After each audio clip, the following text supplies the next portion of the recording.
ASN dan P3K. Maka di luar kategori ini, kalau menurut undang-undang 28 November harus selesai. Kan gitu ini. Soal hak dan kewajiban sudah jelas di aturan di perundang-undangan tentang P3K dan ASN. Sekarang jadi isunya adalah bagaimana mereka yang sekarang belum jadi P3K dan non-ASN. Inilah yang sekarang jadi pembahasan kita.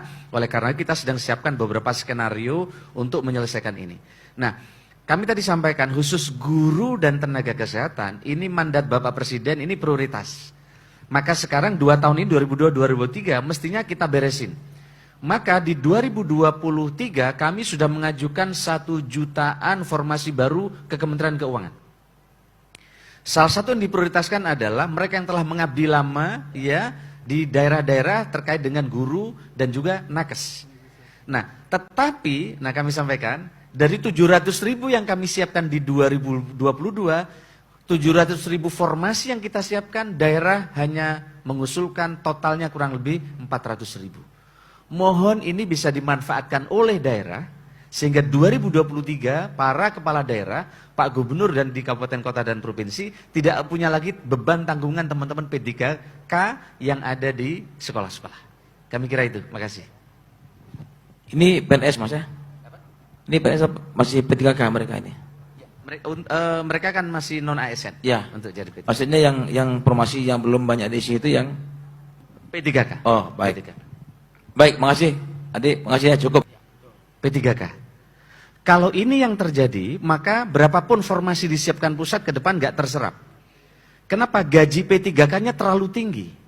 Maka kemarin ada solusi, salah satunya adalah perlu ada range gaji bagi P3K sesuai dengan kemampuan keuangan daerah, tapi ada gaji minimal bagi P3K.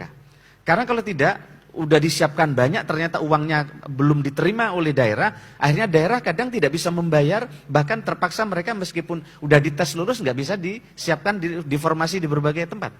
Nah, oleh karena itu Pak, nanti akan kita sempurnakan. Tadi soal P3K tadi, kita sedang siapkan skenario P3K terikat dan P3K bebas. Nah, skema P3 ini memungkinkan adanya P3K yang tidak harus bekerja 8 jam di pemerintah. Contoh, cleaning service. Cleaning service misalnya daerah hanya mampu nyiapin 500.000. Ya dia nggak perlu pagi kerja ceklok pagi sampai sore. Karena sekarang ceklok pagi sampai sore padahal kerjanya cuma 2 kali, kan dia butuh tambahan uang. Maka cari tambahan di kantor akhirnya, nggak mau cari tambahan di luar. Maka ini sedang disiapkan, inilah gig ekonomi seperti di banyak negara. Kan gitu Bu. Nah, maka nanti misalnya tukang kebun, nggak perlu ceklok pagi pulang sore. Itu udah setelah bersihin kantor bisa beres. Misalnya tim Tramtip, karena kalau Satpol kan nggak boleh P3K. Nah, karena ASN. Nah, Tramtip misalnya. Tramtip kalau jam operasinya hari Kamis, Jumat, Sabtu ngoperasi pasar dan ketertiban, ya udah hari itu aja masuk misalnya. Sehingga dia jamnya tidak seluruhnya. Itu yang sedang kita atur untuk masuk di kategori P3K bebas. Jadi masuk. Jadi kalau ini yang jalan, ini opsinya sedang kami akan koordinasikan terus dengan teman dewan dan asosiasi. Kalau ini terjadi maka insya Allah nanti tidak ada penambahan anggaran, tidak ada pengurangan orang sementara. Tapi rekrutmen barunya kita atur akan dengan sangat ketat. Saya bilang kepada teman-teman, aturan tidak memang kita kunci, tapi Bu Afiliani mengunci bupati dan gubernur tidak ngangkat P3K itu tidak mungkin. Karena beliau dipilih oleh rakyat. Visi misi harus cepat jalan. Semakin dibikin aturan tidak boleh, bupati sama guru akan ngelompati pagar terus itu. Maka mending kita buka tapi dosisnya kita ukur.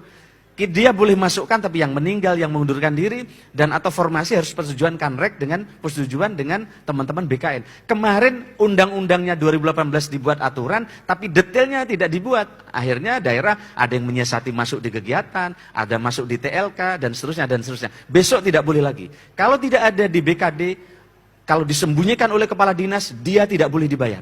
Kalau kepala dinas tetap menyunyikan, akan jadi temuan, dan itu tidak akan jadi masalah. Nah, ini akan kita detailkan. Kemarin ini kita mafhumi tapi nggak didetailkan. Akhirnya dilompati terus oleh kepala daerah termasuk saya waktu itu. Nah, tapi kemudian sejak 2020 Banyuwangi udah ngunci total, udah nggak ada lagi rekrutmen satu pun sejak 2020 karena dikunci oleh BKD. Kalau tidak ada namanya di BKD, BPKD tidak boleh bayar. Kalau terpaksa dibayar, inspektorat turun. Nah, supaya kepala dinas nggak nyembunyiin orang di dalam kegiatan-kegiatan yang kalau didata tiba-tiba dikeluarkan jadi honorer. Kira-kira itu nggih, udah jelas? Baik, makasih.